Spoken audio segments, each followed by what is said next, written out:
Alexa for taking an impression, pouring up a model, and I couldn't even tell she was in the wet lab. And thank Caroline for separating all my copings and bringing me a cup of coffee and a donut. And this demo is brought to you by Simon Realty, which I'm an associate broker. And Mark's barbecue joint in Cobble Heights. Okay, but I hadn't received a free barbecue from them. You're going to get your coping and you're going to get your dye. Okay? First thing you need to do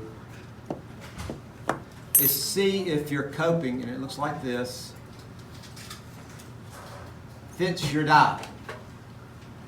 You gave me the wax pattern. I redid margins on several of them.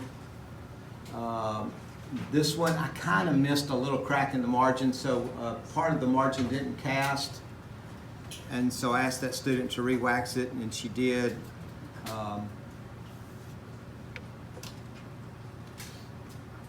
See this opening right here? That part of the margin flaked off. But I'm going to use this as my demo. So it should fit like this. See how it's coming right to the red line? If it doesn't fit, you need to flip it over and look inside your coping. You might see right away a little bleb in there, which is like a bubble. And if you do, if it's that apparent, and in some cases the paint on the dye will scrape off onto the coping, letting you know where it's high. And just take a high-speed handpiece and a burr and just touch that spot, okay? Everybody clear on that? If your coping doesn't go down all the way to the red lines, you got to see what's making it not go down.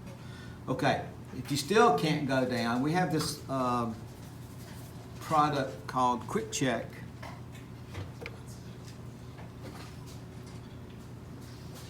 Which is kind of messy. And we're going to assume you're working on a patient. Well, you can do this two ways. You can spray it on the dye, or you can spray it inside the coping. If you're working chair side, you're going to spray it in the coping because you don't want to spray this in the patient's mouth. Right? I've got 3 cans of this, so each modulator gets one, and I only have one straw. So with the straw, it's very simple. So let me do it without a straw so you can see how. Because I don't want you to think I have advantages over you.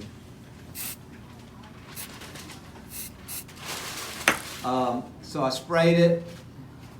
And it'll give you a thin coating of this powder all on the inside of the coping. Then you gently push the coping over your dye and see if it goes down all the way.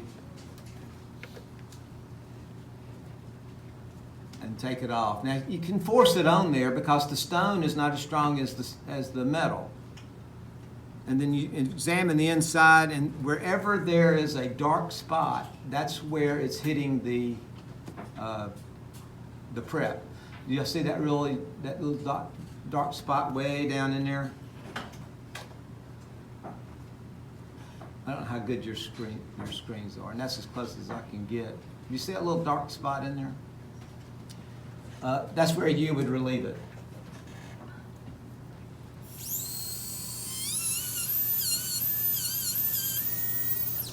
And then you try it on again and see if it fits. Okay? And again, fitting is where it goes right to the red line. Okay, so this coping fits. Some of these are going to be real easy. I probably pre-fit them just to make sure I had the right coping for the right dye, because I cast 6 at a time. Then you need to examine your margin and see if there's a little bitty fine piece of metal around the margin. That means it's overextended, and you probably want to take that off. Okay. After you do this, you're ready to finish the metal down, but not so fast. There's another way to check. I don't know if y'all want to. I don't know if the modulators are going to use this or not. Do y'all use this in the clinic? The stick checker? Y'all don't ever use this? Y'all do use it? This is just a base and a catalyst. You put just a little bit.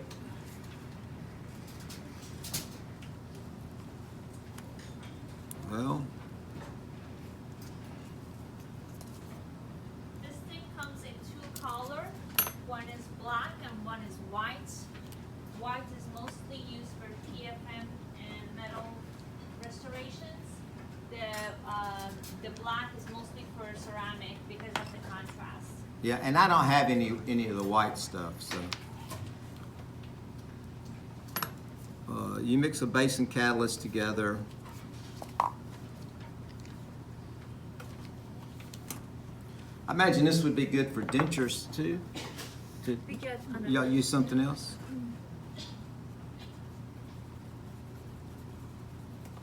So you would mix this up till it's one color and fill your coping. Of course, it wouldn't have the green stuff in there because I don't have time to clean it up.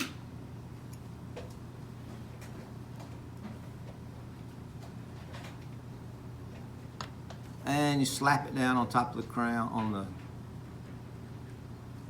and let it sit up.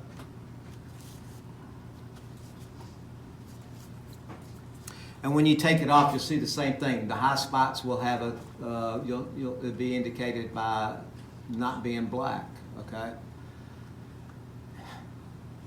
And the idea is that the whole cupping touches the whole prep. So then you take it off. I think it's set up. It doesn't take long.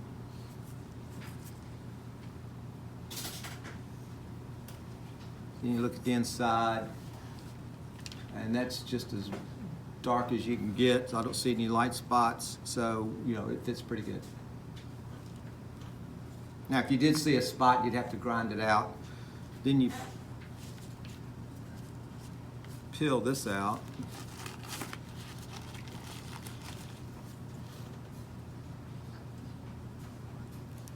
So it's kind of like a layer of rubber.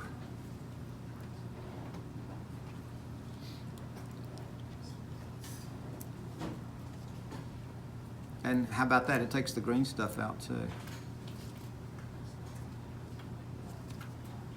Okay, so every modulator has two of these. Not every modulator has any mixing pads, so you might come here and get some mixing pad. We're clear on all that? Second thing you need to do is measure your coping and see how thick it is. I remember I told you it needed to be 3/10 of a millimeter thick, and this wax up is 4/10, so we're going to finish it down, which is good. But notice where it was sprued, how thick that is. So we're going to have to remove all that metal right there. And we want to preserve all of our finish lines, which is right here for the mesial, right here for the distal, and on the occlusion. Okay? But before we start finishing it down, let's see if we have a metal contact on the distal. Mark your distal contact, which is the mesial of number 5 with the red pencil. Never use a lead pencil when you're working with porcelain or metal, because if I fire this before realizing there's a pencil on there, the graphite gets incorporated into the porcelain and leaves black spots. Okay, well, this went down all the way, so the contact is good.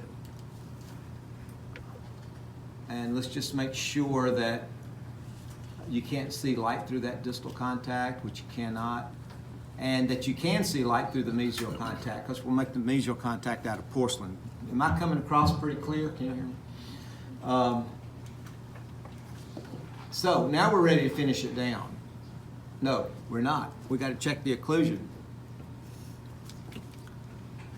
Sometimes the sprue might be in the way of your occlusion. So you'll have to finish that down first, but in this case it's not. So use your articulating paper and just tap it. And we do have occlusion here and here. Okay, so we're not going to touch those spots, okay? Really, unless it's real high, we're not going to touch anything back here until after porcelain is on it.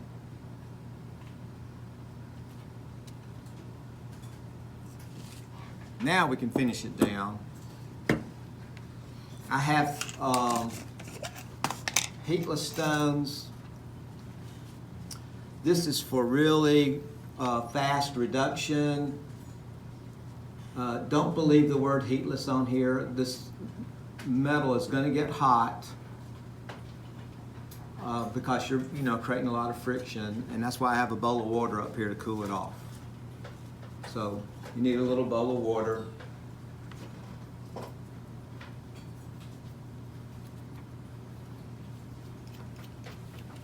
You need your slow straight hand piece.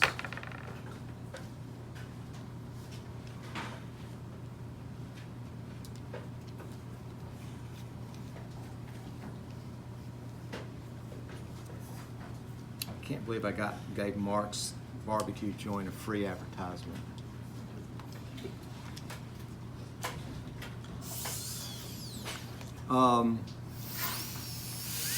You can't go, I wouldn't turn this up real fast.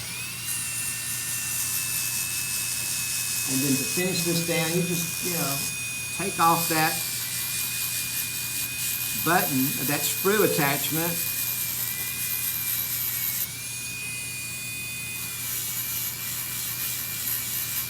Until it looks like it just flows into the coping.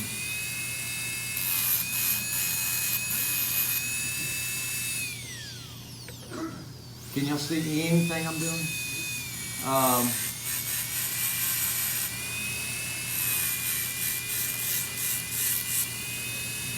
We're kind of ahead of schedule. This was scheduled for tomorrow instead of today. So, if you're not ready to do this, don't come get any of these supplies. Just because there's a limited number. There's 49 of these heatless stones. And as soon as you're finished with it, bring it back up.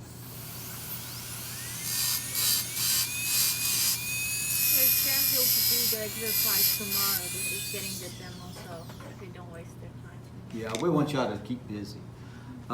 Don't forget, you need to use these calipers to make sure you don't put a hole in this coping. Okay? A hole in the coping means this is going to read 0, right?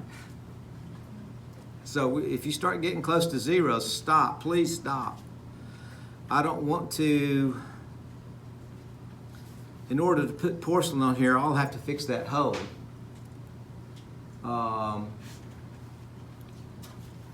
Or if it's such a bad hole, you'll have to re-wax and have to recast, okay?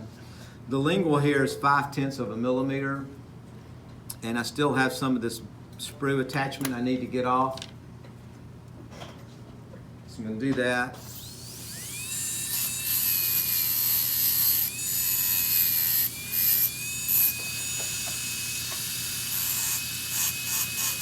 An old trick we use is The faster this gets hot, the thinner the metal is.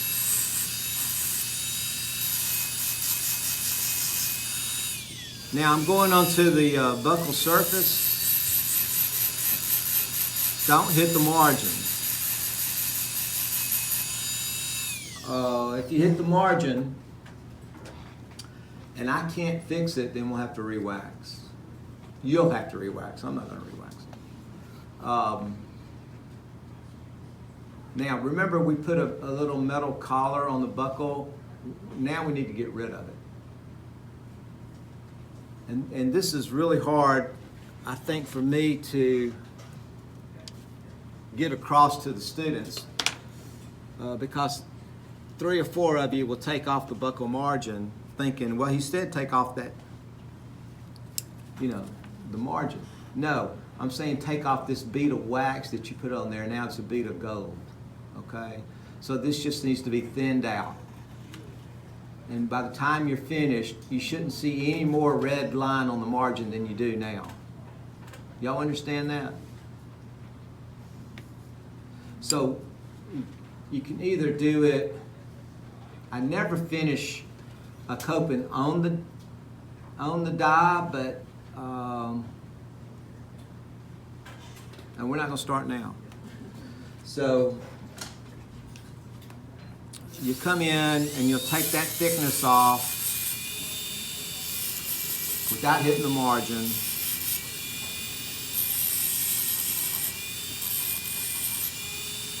And then kind of pull it up into the rest of the coping. So it needs to be just as smooth down here as your sprue attachment is by the time you get finished.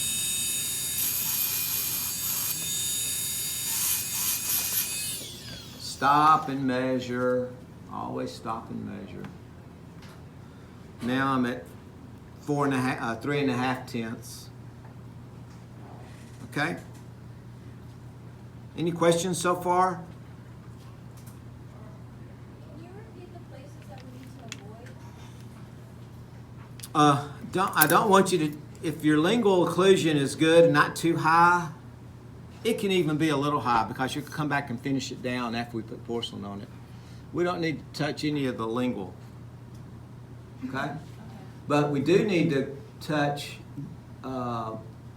the lingual margin, the metal margin up here to make a good finish line for the porcelain. And do you have one finished? And then the mesial finish line needs to be prominent, and so the distal.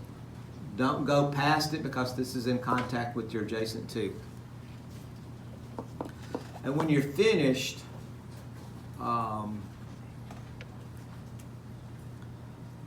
the metal is going to look like this, okay? So you can have porcelain on the mesial, metal on the distal.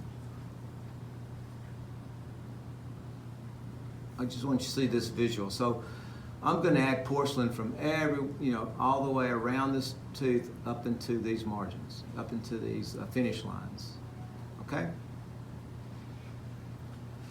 But I'm not going to finish it down like this, you are. So you're going to be grinding on porcelain in about a week or 2. And you're going to glaze it and you're going to polish the lingual. Next step, after you get this down on the buccal margin, your mesial and your distal and the lingual, you need to finish it down with a pink stone. Some of you might have a pink stone. Does anybody have a pink stone? In that lab kit? Yeah, I got it. There's plenty up here. And this gives you a nice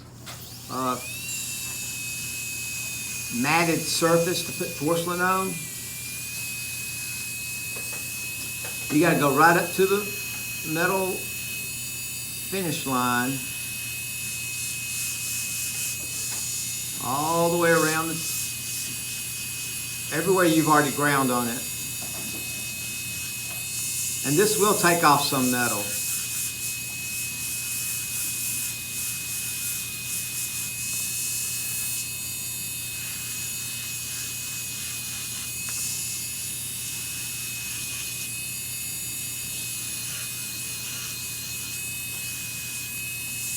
And you'll see a difference in the texture of the metal.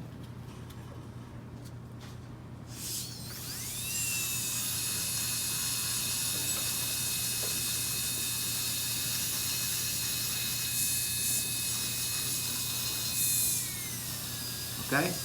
Every surface that's going to get porcelain needs to be touched by this pink stone.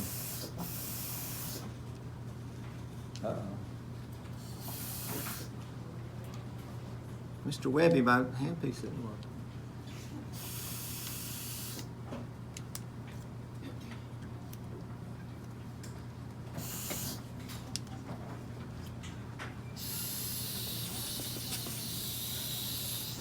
Has this ever happened to y'all?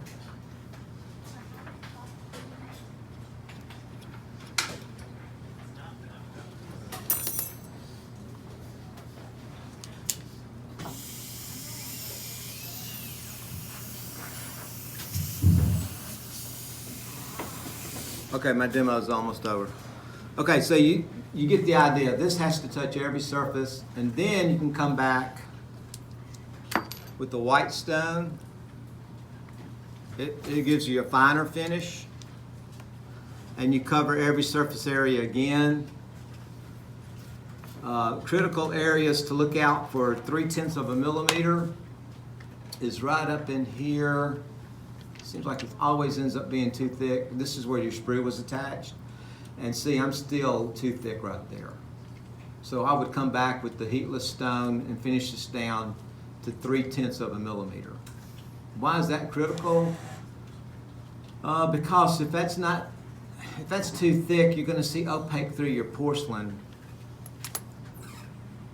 And that's this area right in here. And you don't want the shade to be opaque. You want it to be an A2 or a C2 or a D3. And the patient wants to see a little translucency up here. If the metal's too thick, you're going to not have enough porcelain there, and it won't cover up the opaque layer that's on the metal. I don't know if y'all had a lecture on, so y'all know that the opaque masks the metal and it's a bonding for the regular porcelain. So we got to have opaque, so I need room for it. And this is the most critical spot right here. Okay. If these crowns are done right,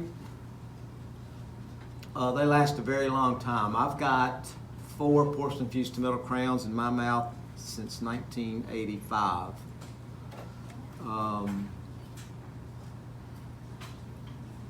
And I got gold crowns since 1984. So I didn't brush my teeth when I was little. Is that what y'all are thinking, right? That's what there was not fluorinated water when I was growing up, so got a lot of cavities. Okay. It's not my fault. Okay, any questions? If you're not finishing